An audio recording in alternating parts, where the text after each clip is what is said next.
जय हिंद दोस्तों, स्वागत है आप सबका संदीप क्लास पर।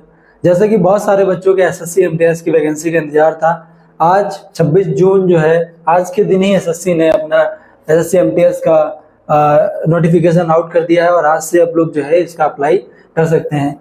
एसएससी एमटीएस के बारे में सारी की सारी जानकारी लेंगे, क्या किस तरीके से क्या जॉब स्ट्रक्चर होता है, क्या करना पड़ता है। बहुत सारे बच्चों का एक सवाल आता था कि क्या सर हमको एसएससी एमटीएस जो 4th ग्रेड की जो जॉब है उसमें हमें झाड़ू पोछा करना पड़ेगा या कुछ और करना पड़ता है। उन सभी चीज़ों के बारे में हम लोग जानकारी लेंगे और क्या सिलेबस है, क्या क्राइटेरिया है, क्या एजुकेशन क्वालिफिकेशन है, सारी आखिरी से शुरू से लेकर के आखिरी तक की सारी जानकारी मिलेगी।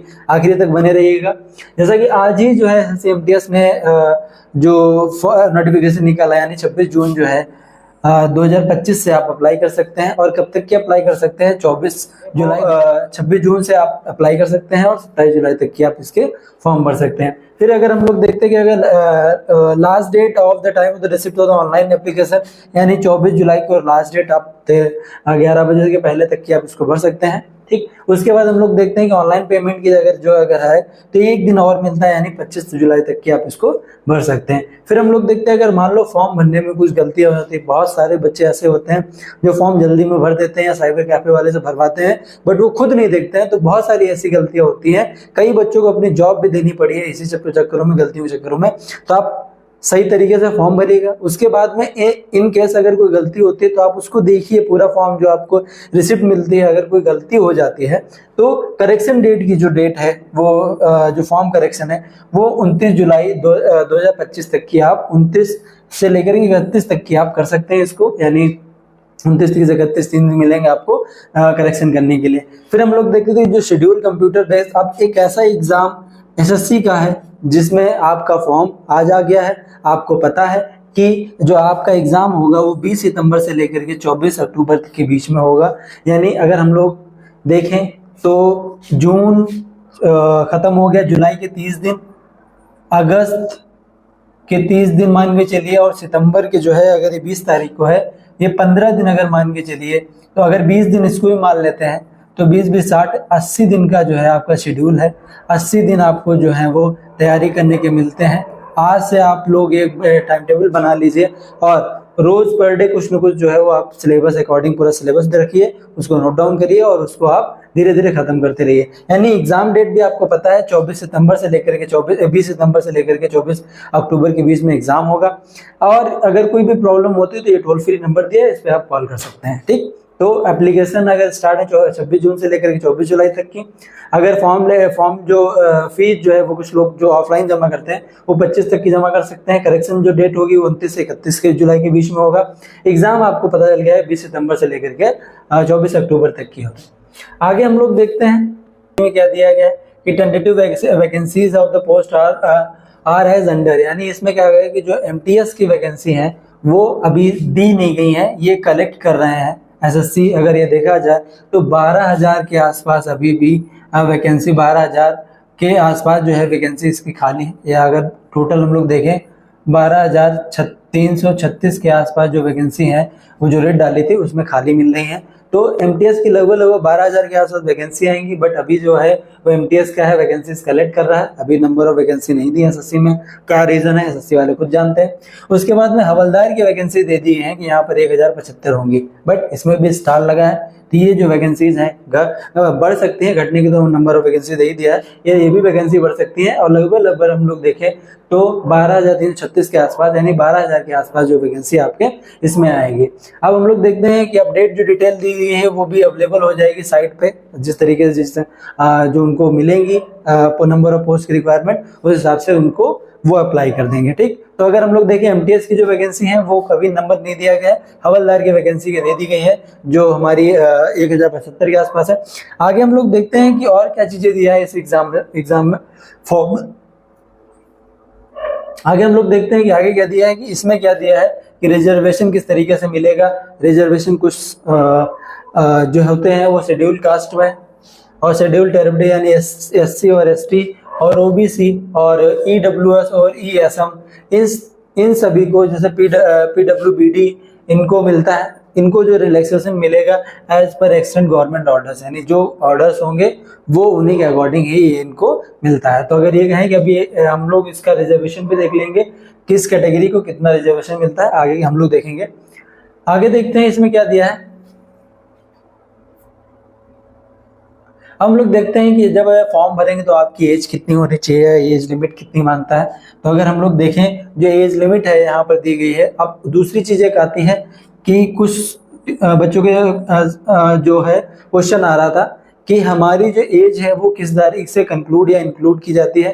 तो यहाँ पर दिया गया कि 1/8/2025 से आपकी जो डेट है वो होनी चाहिए मिनिमम और मैक्सिमम कुछ भी हो। तो इनकी जो मिनिमम और मैक्सिमम जो एज है वो 18 से 25 है। ये किसके लिए है?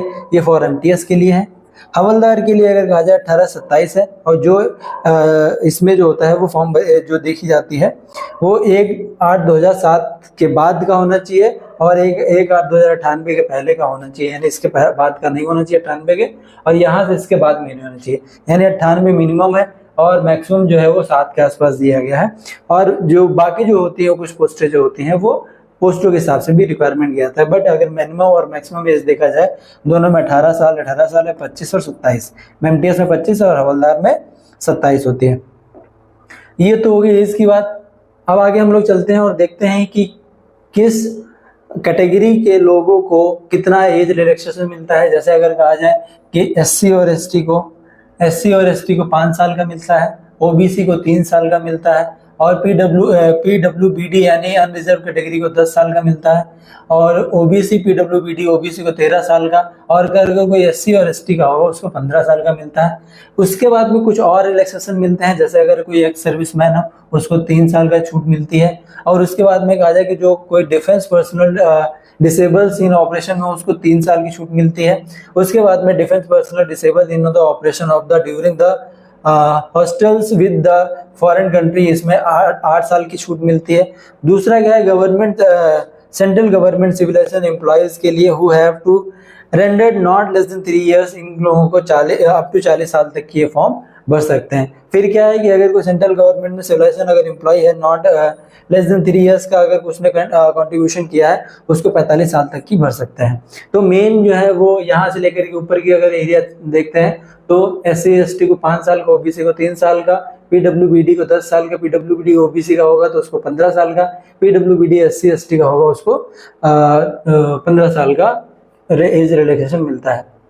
आगे हम लोग देखते हैं इसमें क्या है कि अगर जब आप closing date for the receipt online application जो इसमें दिया गया है उसके बाद में कुछ और रिलैक्सेशन भी दिया जाता है कि जैसे अगर विडो डिवोर्स है उसको 35 साल तक की जो है वो फॉर्म भर सकती हैं, और विडो डिवोर्स और women judiciary separated and who are not remarried, यानी जो दोबारा एससी एसटी की जो होंगी, जो दोबारा शादी नहीं की होगी, वो जो है वो 40 साल तक की फॉर्म भर सकती हैं। तो ये एज रिलैक्सेशन कुछ था जो हर कैटेगरी को अलग अलग मिलता है। आगे हम लोग देखते हैं। अब आता है कि जब आपका एग्ज़ाम होगा तो एग्ज़ाम में क्या क्या सिलेबस है, क्या पैटर्न है, किस तरीके से आपकी ये एग्ज़ाम देना होगा और कितने लेवल में एग्ज़ाम होता है। तो इसमें एक ही एग्ज़ाम होता है। एक एग्ज़ाम के बाद में डॉक्यूमेंट वेरिफिकेशन, अगर आप हवलदार के करते हो तो उसमें कुछ और क्राइटेरिया होता है, उसके बारे में भी हम लोग देख लेंगे उसमें क्या करना होता है। बट अगर एमटीएस का तो सिर्फ एक एग्ज़ाम होगा, वो एग्ज़ाम देने के बाद में आपका डॉक्यूमेंट वेरिफिकेशन, आप अगर मेरिट से अबव है तो आपकी जॉब सीधे आपके हाथ में है। हम लोग देखते हैं कि इसमें क्या दिया होता है कि इसमें 2 सेशन होते हैं। ये एग्जाम 2 सेशन में होता है, सेम डे में होगा, ठीक है। एक सेशन जब खत्म हो जाएगा, एक सेशन जो 45 मिनट का है, वो ये जब खत्म होने के बाद में डायरेक्ट दूसरा से जो है वो जो क्या कहते हैं सेशन जो है वो शुरू हो जाएगा, यानी ये ऑटोमेटिक 45 मिनट बाद खत्म हो जाएगा। उसके बाद में सेशन दूसरा अपने आप शुरू हो जाएगा। दो और चीजें उसके बारे में देखते हैं। जैसे इसमें सेशन 1 में क्या पूछा जाता है, न्यूमेरिकल एंड मेंटल एबिलिटी, यानी मैथ्स और रीजनिंग पूछी जाती है, मैथ्स पूछी जाती है। दूसरा रीजनिंग एबिलिटी, यानी इसमें रीजनिंग पूछी जाती है। इसमें जो 20 क्वेश्चन, नंबर ऑफ क्वेश्चन 20 दिए गए हैं और 60 मार्क के क्वेश्चन, यानी एक क्वेश्चन जो है वो 3 मार्क का दिया होता है। ये भी एक क्वेश्चन जो है वो 3 मार्क्स का दिया होता है, ठीक। एक और चीज देखते हैं कि इसमें नो नेगेटिव मार्किंग होती है किसमें, फर्स्ट सेशन में।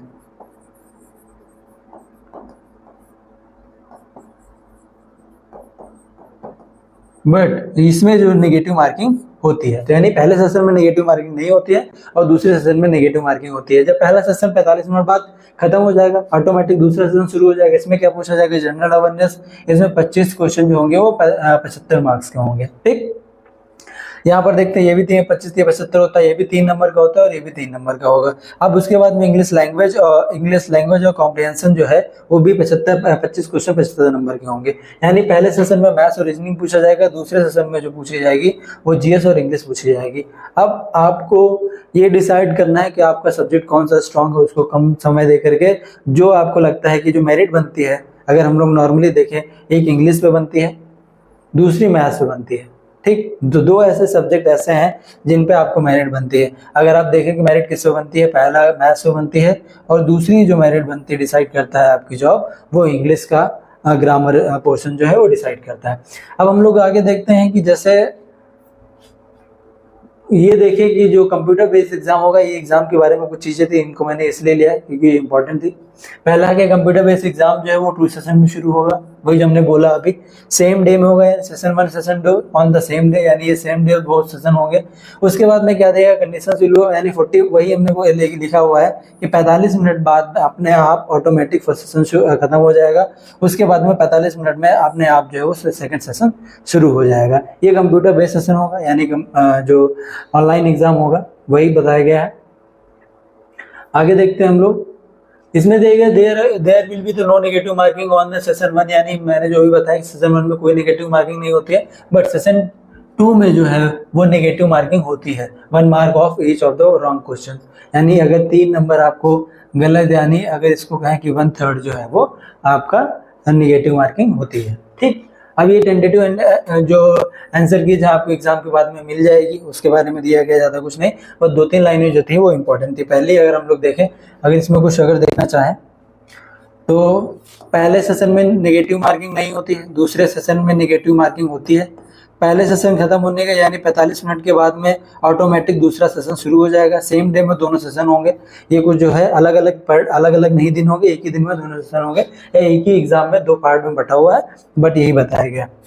आगे देखते हैं हम लोग और क्या दिया गया कि अब हम लोग देखते हैं कि जो आएगा क्या क्या पोर्शन, जैसे न्यूमेरिकल एबिलिटी में हम लोग कुछ जो चैप्टर्स देते हैं, जैसे एलसीएम एचसीएफ दिया गया है और डेसिमल एंड फ्रैक्शंस दिया गया है, bottom relationship between the numbers दिया गया है, और हम लोग देखें कि जो एवरेज, सिंपल इंटरेस्ट और प्रॉफिट लॉस, इस टाइप के चैप्टर दिए गए। फिर रीजनिंग के कुछ चैप्टर दिए गए।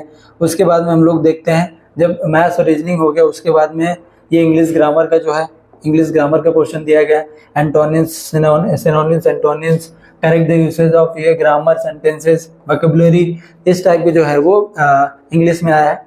फिर हम लोग देखते हैं कि जो ये क्या दिया है कि जो विजुअल हैंडीकैप जो है वो candidates 40% and above the visual disability, there will be no component maps and graphs and design and statisticals, ये उसके बारे में दे दिया गया विजुअल हैंडीकैप्स के लोगों के बारे में।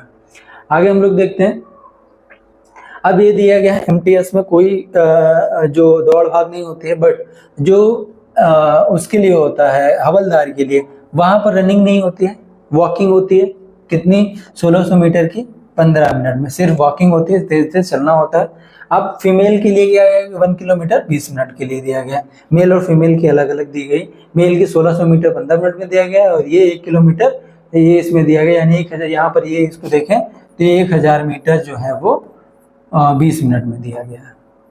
ये फीमेल के लिए और ये मेल के लिए, बस दौड़ना नहीं है, सिर्फ चलना है। उसके बाद में दिया गया कुछ जो है वो प्रेग्नेंट लेडीज है, उनके लिए 12-20 का स्टैंडिंग का समय मिल जाता है, उनके बारे में जानकारी है। आगे हम लोग देखते हैं, जब आप फिजिकल दौड़ते भागते हैं या चलना होता है, उसके बाद में कुछ हाइट वगैरह दी गई है, हाइट 150 सेंटीमीटर होना चाहिए। उसके बाद में 5 सेंटीमीटर का रिलैक्सेशन किसके लिए हो जाता है, जो गढ़वालीज होते हैं, असमीज होती हैं और गोरखा जो होते हैं, इनके मेंबर्स के लिए 5 सेंटीमीटर का रिलैक्सेशन होता है, बट 157.5 सेंटीमीटर जो इसकी हाइट होनी चाहिए। उसके बाद में हम लोग देखते हैं, अगर हाइट फीमेल की देखें, फीमेल की हाइट 152 सेंटीमीटर होता है और वही 2.5 सेंटीमीटर जो है वो गढ़वाली, असमीज और गोरखा लोगों के रिलैक्सेशन मिल जाता है। यहाँ पर मेल में चेस्ट की नपाई होती है 81 सेंटीमीटर जो है उसका विद एक्सपेंड होना चाहिए, ठीक है, और मिनिमम एक्सपेंशन जो होना चाहिए 5 सेंटीमीटर का होना चाहिए, यानी एक्सपेंशन के साथ में जो है 41 सेंटीमीटर है। यहाँ पर फीमेल्स में वेट नापा जाता है, इसका वेट 48 kg होना चाहिए और रिलैक्सेशन 2 kg की दिन जीने के लिए दिए, गढ़वाली जसमीज और गोरखास के लिए 2 kg का रिलैक्सेशन यानी 46 kg का भी चल जाएगा। ठीक है, इनमें वेट नापा जाएगा, इसमें चेस्ट नापा जाता है। ठीक, अब पेट यानी पीएसटी के बाद में कैंडिडेट जो होते हैं वो सेंटर अक्रॉस द कंट्री यानी पूरी कंट्री में कहीं पर भी उनका जानकारी थी। ये एसएससी एमटीएस के बारे में थी। इसमें मैथ्स, रीजनिंग, ये फर्स्ट पोर्शन में कोई नेगेटिव मार्किंग नहीं होती है, बट जब जीएस और इंग्लिश में है इसमें 1/3 नेगेटिव मार्किंग होगी। तो आप लोग सही तरीके से अपना टाइम टेबल निकाल के रखिए। लगभग 80 दिन का शेड्यूल बनना है। आप अगर नीचे कमेंट करेंगे तो 80 दिन का एक खाका बना करके रेडी करके हम आपको वीडियो डाल देंगे। तो आपको पर डे क्या पढ़ना है और 80 दिनों में किस तरीके से पढ़ना है, ये सब सारी अगली वीडियो में बता देंगे। अगर आपको ये वीडियो अच्छी लगी हो तो इस वीडियो को लाइक कर दीजिएगा और हमारे चैनल को सब्सक्राइब जरूर कर लीजिएगा। इसी के साथ जय हिंद, जय भारत।